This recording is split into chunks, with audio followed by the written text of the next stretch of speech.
Cookery சேனலை பார்த்து யார் வேணாலும் சமையல் பண்ணலாம். ஆனா சுவையான சமையல் பண்றது எப்படி? நான் இதயம் நல்லெண்ணெயில சமையல் பண்றேன். ஆஹா ஓஹோன்னு பாராட்டுறாங்க. நீங்களும் இதயம் நல்லெண்ணெயில சமையல் பண்ணுங்க, பாராட்ட வாங்குங்க. தினம் தோறும் வாங்குவே இதயம் இதயம். கட்சி துவக்க நாள் 20 ஆண்டுகள் முடிந்து 21வது ஆண்டில் தேசிய முற்போக்கு திராவிட கழகம் அடியெடுத்து வைக்கிறோம்.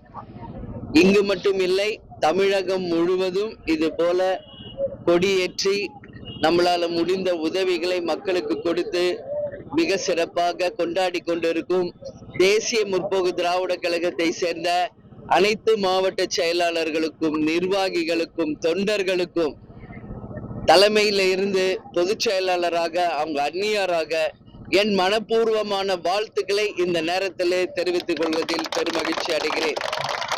இன்றைக்கு நாங்க திருச்சி நேற்று பிரச்சாரம் முடிச்சதுனால இன்னைக்கு நாங்க மணப்பாறையில கொடியேற்றி இருக்கோம். இன்னைக்கு ஈவினிங் பொதுக்கூட்டம் இருக்கு. அது மாதிரி நம்மளுடைய மாநாடு ஜனவரி 9ஆம் தேதி கடலூரில் நாம் நடத்த இருக்கிற மாநாடு திடலில் இன்றைக்கு பார்த்தசாரதி மாவட்ட செயலாளர்கள் அனைவரும் ஒன்றிணைந்து, அதாவது கடலூர், விழுப்புரம், கள்ளக்குறிச்சி, திருவண்ணாமலை, சிதம்பரம் என்று எல்லா மாவட்ட செயலாளர்களும் இணைந்து இதே நேரத்துல அங்க 75 அடியில கொடியை ஏற்றி இருக்காங்க. அது ஏன் அந்த கணக்கு நீங்க கேட்கலாம். இது 73 அடி. கேப்டனுடைய பிறந்த நாள் இன்னைக்கு பிறந்து 73 இயர்ஸ் ஆச்சு. அதை நாங்க அவருடைய ஞாபகமாக எல்லா இடத்திலும் 73 அடியிலும், மாநாடு திடலில் 75 அடியிலும் இப்ப கொடி ஏற்றப்பட்டிருக்கிறது. தலைமை கழகத்திலும் ஏற்றப்பட்டிருக்கிறது. தர்மபுரியில் விஜய் பிரபாகர் போறாருங்க. அந்த மாதிரி தமிழ்நாடு முழுக்க இன்னைக்கு கொடியேற்றி இந்த விழாவை மிக விமர்சையாக கொண்டாடும் அனைவருக்குமே வாழ்த்துக்களை தெரிவித்துக் கொள்கிறேன். இந்த விஜய் பிரபாகரன் சொல்லும்போது இந்த கூட்டணி கொடுத்த நிலவரம் நீங்க ஜனவரி 9 வரைக்கும் வெயிட் பண்ணி பாருங்கன்னு சொன்னாங்க. அந்த மாநாட்டுலதான் கூட்டணி கொடுத்த அறிவிப்பு வெளியாக இருக்கு. ஆமாங்க, அன்னைக்குதாங்க நாங்க சொல்லுவோம் எங்க நிலைப்பாடு என்ன, யாருடன் கூட்டணி அப்படின்ற உங்களுக்கான மொத்த கேள்விக்கு பதில் ஜனவரி 9 கடலூர் மாநாட்டில் நாங்கள் அறிவிப்போம். விஜய் அரசியலுக்கு தேமுதிக ஆரம்பிச்ச காலகட்டங்கள்ல இருவரும் துருவமா கலைஞர், ஜெயலலிதா அந்த மாதிரி பெரிய ஆளுநர். கேப்டன் அரசியல் கூட்டங்கள்ல அவங்க நாகரிகமா விமர்சனம் பண்ணுவாரு. கேப்டனோட தம்பின்னு சொல்லக்கூடிய இந்த நடிகர் விஜய் ஒவ்வொரு மீட்டிங்லயும் சாரி அங்கிள், சாரி சார் அப்படிங்கறது அவரோட அரசியல் முதிர்ச்சியின்மையா காட்டுதான். அது ஒவ்வொருத்தருடைய ஸ்டைலுங்க. இன்னைக்கு ஒவ்வொருத்தர் ஒரு மாதிரி பேசுறாங்க. அதுக்கு நம்ம கருத்து சொல்ல முடியாது. இன்னைக்கு யாருமே இன்னொருத்தர் கருத்தை கேட்கக்கூடிய அளவு யாரும் இல்லை. அட்வைஸ் பண்ற இடத்துலயும் நாங்க கிடையாது. ஏன்னா இன்னைக்கு ஒரு கட்சி ஆரம்பிச்சு வர்றாங்க, அவங்களுக்கு தெரியாதா எப்படி பேசணும், என்ன பேசணும்? அவங்க ஒரு கால்குலேஷன்ல வர்றாங்க, அவங்க ஒரு நினைப்புல பேசுறாங்க.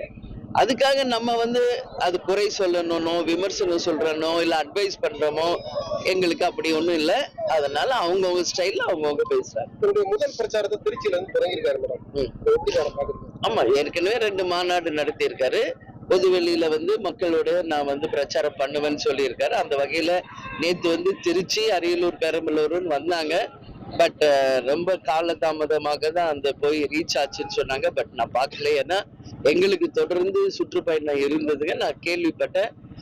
ஆரம்பிச்சிருக்காரு. வாழ்த்துக்கள்ங்க. பார்ப்போம், பொறுத்திருந்து. எந்த கட்சிக்கும் இல்லாத நிபந்தனை அப்படி கிடையாது. அது உங்களுக்கு இப்ப தெரியுது. 20 வருஷத்துக்கு முன்னாடி 2025 நீங்க ரீவைண்ட் பண்ணி பார்க்கணும். இதேதான் அப்பயும் இருந்தது. இப்போ 25 வருஷம் ஆயிட்டதுனால உங்களுக்கு அதை மறந்து இருக்கலாம். பட் நாங்க மறக்கல.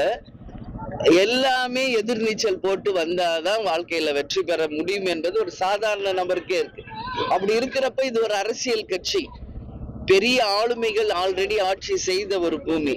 அப்படி இருக்கும்போது புதிதாக வருபவர்களுக்கு பல்வேறு விதமான சேலஞ்சஸ், சவால்கள் எல்லாமே இருக்கும். எதிர்நீச்சல் போட்டு ஜெயிச்சவர் தான் நம்ம கேப்டன். அதுக்கு ஒரே எக்ஸாம்பிள் கேப்டன்.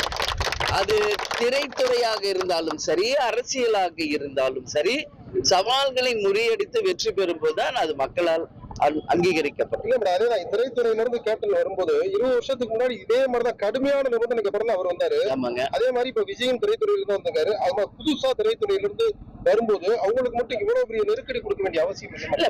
திரை உலகில இருந்து வரும்போது பிரபல்யம். ஏன்னா சாதாரண ஒரு நபருக்கும் ஒரு நடிகராக வருவதற்கும் மிகப்பெரிய ஒரு டிஃபரன்ஸ் இருக்கு. ஏன்னா அவங்கள வந்து ஸ்கிரீன்ல பார்த்தே பழகின மக்கள். அதுவும் விஜய் ஆல்ரெடி 25 இயர்ஸ் ஆயிடுச்சுங்க அவரு சினிமால நடிச்சு. அதனால ஒரு உச்ச நட்சத்திரம் அப்படிங்கிறப்போ அவருக்கான ஃபேன் ஃபாலோவர்ஸ் நிச்சயம் அதிகமா இருப்பாங்க. பட் எங்களுக்கு வந்து இதெல்லாம் ரொம்ப எங்களுக்கு கேஷுவலா இருக்கு. ஏன்னா நாங்கெல்லாம் கேப்டன் கூடயே வளர்ந்தவங்க, கேப்டனையே பார்த்து வந்தவங்க. அதனால எங்களுக்கு இது ஒண்ணும் பெருசா தெரியல. இது யூஸ்வலா தான் எங்களுக்கு தெரியுது. அது அவங்க எப்படி கொண்டு போறாங்க என்பதுதான் பொறுத்து இருந்து இந்த ஆம்புலன்ஸ் அரசியல் சொல்லி இப்ப கூட காலையில தமிழக ஆமாங்க தமிழிசை சவுந்தரராஜன் பேட்டி போட்டிருக்காரு. சரிங்க. அது சம்பந்தமா எப்படி மேடம்? அதாவது ஆம்புலன்ஸ் அரசியல் வந்து திமுக அதை வச்சு பேசிட்டே இருக்காங்க. இப்ப கூட காலைல கூட தமிழிசை சவுந்தரராஜன் பேட்டி கொடுத்துருக்காங்க. ஆம்புலன்ஸ் அரசியல் பண்ணாதீங்க, இதை வந்து பண்ணாதீங்க, திமுக பண்ணாதீங்க. நீங்க என்ன பண்ணுங்க? ஆம்புலன்ஸ் அரசியலுங்க வந்து எமர்ஜென்சிக்கு கேப்டனை பொறுத்தவரை நீங்க பார்த்திருப்பீங்க. ஏறக்குறைய இந்த 20 ஆண்டு காலம் அவருடைய பிரச்சார இடங்களாகட்டும், எந்த இடமா இருந்தாலும் ஆம்புலன்ஸ் சவுண்ட் கேட்டா அவரே மைக்ல கமெண்ட் பண்ணுவார். எல்லாம் விலகுங்க, அதுக்கு பாதையை விடுங்க, ஆம்புலன்ஸ் போட்டோம், யாரோ எமர்ஜென்சில போறாங்க, அவங்களுக்கு வழி விடுங்க, கேப்டனே இன்ஸ்ட்ரக்ஷன் கொடுப்பாருங்க. அப்படியே நம்ம ஆளுங்க ஒதுங்கி அந்த ஆம்புலன்ஸ்க்கு வழி விட்டு அனுப்பி விடுவோம். இது வந்து நம்ம வந்து ஒரு மனித நேயத்தோட நம்ம பண்றது. இவ்வளவு ஒரு ஹியூஜ் கிரவுட் இருக்கிறப்போ நான் கேக்குற ஒரு போலீஸ் அந்த வேல தான் வரணுமா? எவ்வளோ வழிகள் இருக்கு. ஏன் முன்கூட்டியே பிளான் பண்ணி நீங்க டைவர்ட் பண்ணி இன்னொரு பக்கம் அனுப்பலாமே? இங்கதான் மீட்டிங் நடக்குதுன்னு தெரிஞ்ச ஒரு விஷயம், அது நடுவுல வந்து ஆம்புலன்ஸ் வந்தா கண்டிப்பா அது இடையூறு தான். அதுல மாற்று கருத்து இல்லை. பட் நாங்க அதை ரொம்ப மக்கள் மனித நேயத்தோட நாங்க எடுத்துக்கிறோம். பட் எல்லாரும் அப்படி எடுத்துக்குவாங்களான்னு தெரியாதுல்ல. சோ இங்கதான் மீட்டிங் நடக்குதுன்னு தெரிஞ்சா முன்கூட்டியே காவல்துறை பிளான் பண்ணி ஆம்புலன்ஸை வேற பக்கம் டைவர்ட் பண்ணி அவங்களுக்கும் இடைஞ்சல் இல்லாம, மீட்டிங் நடத்துறவங்களுக்கு இடைஞ்சல் இல்லாம பண்ணா அதை வரவேற்கக்கூடிய ஒரு விஷயம். நீங்க சொன்னீங்க நாங்க மனித நேயத்தோட எடுத்துக்கிறோம். அப்ப ஏடிஎம்கேல மாதிரி பிரச்சனை அவங்க இல்ல, அதுதான் அவங்கவுங்க எடுத்துக்கிற அவங்க கண்ணோட்டத்தை பொறுத்துன்னு நான் சொல்றேன். இப்ப கேப்டன் வந்து அவ்வளவு கிரௌட் இருக்கும், அவர் சொல்லுவார் மைக்ல கேஷுவலா எல்லாம் வழி விடுங்க, அவங்க போட்டுன்ட்டு. எல்லாரும் அப்படி எடுத்துக்கணும் இல்லையான்றேன் நான். இப்ப ஒரே மாதிரி எல்லாரும் இருப்பாங்களா? அதுக்குதான் நான் சொல்றேன். சோ அந்த மாதிரி ஒரு இறையூறு வரக்கூடாதுன்னா காவல்துறை முன்கூட்டி பிளான் பண்ணுங்க. வேற பக்கம் அதை டைவர்ட் பண்ணி விட்டா வராதே பிரச்சனை.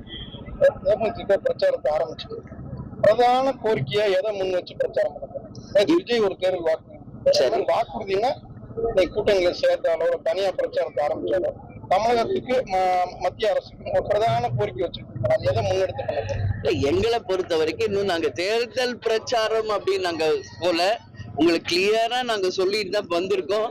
உள்ளம் தேடி இல்லம் நாடி மற்றும் இன்னொன்னு மக்களை தேடி மக்கள் தலைவர் என்று ரத யாத்திரை ரெண்டுக்கு தான் நாங்க இங்க வந்துகிட்டு இருக்கோங்க. அந்த மாதிரி இருக்கிறப்போ ரத யாத்திரை தாங்க இப்ப நாங்க எல்லா ஊருக்கு போயிட்டு இருக்கோங்க. ரத யாத்திரை மக்கள்கிட்ட வரவேற்பு. காலை நேரத்துல எங்களுடைய கழக நிர்வாகிகளோட ஆலோசனை கூட்டம், புரியுதுங்களா? தேர்தல் பிரச்சாரம் என்பது வேறு, இது வேறுங்க. ஆனாலும் நாங்க இப்ப ஒரு ஊருக்கு போறோம்னு வைங்களேன். இப்போ ரத யாத்திரை முடிச்சு உள்ள கிராமங்கள் வரைக்கும் ஒரு 7 பாயிண்ட் 10 பாயிண்ட் போறோம். தேர்தல் மாதிரியே வேட்பாளர் மாதிரி போயிட்டு இருக்க. அப்போ அந்த லோக்கல் பிரச்சனை என்ன, மக்கள் என்ன கேக்குறாங்க, அதை எப்படி தீர்க்கணும் அப்படின்றதையும் நாங்க பேசிட்டு தான் வரோம். தேர்தல் உடன்பாடுல ராஜ்யசபா எம்பி உங்களுக்கு வழங்குறதா? ஆமா ஆமா, அது சம்பந்தமா சில விமர்சனங்கள் வந்தது, அதை நீங்களும் மறுக்கிறது. ஆனா இப்போ அதிமுகவோட உங்களுக்கு ஒரு சுமூக உறவு தொடரும். அந்த கோரிக்கை வந்து அவர் நிறைவேற்றன்னு சொல்லியிருக்காங்க. யாரு? ஏடிஎம்கே. நான் அன்னைக்கே சொல்லியிருக்காங்கல்ல. நான் என்ன சொல்றேன், அரசியலின் நிரந்தர எதிரியோ நண்பரோ கிடையாது என்பது எல்லாருக்குமே தெரிஞ்ச ஒரு விஷயம்.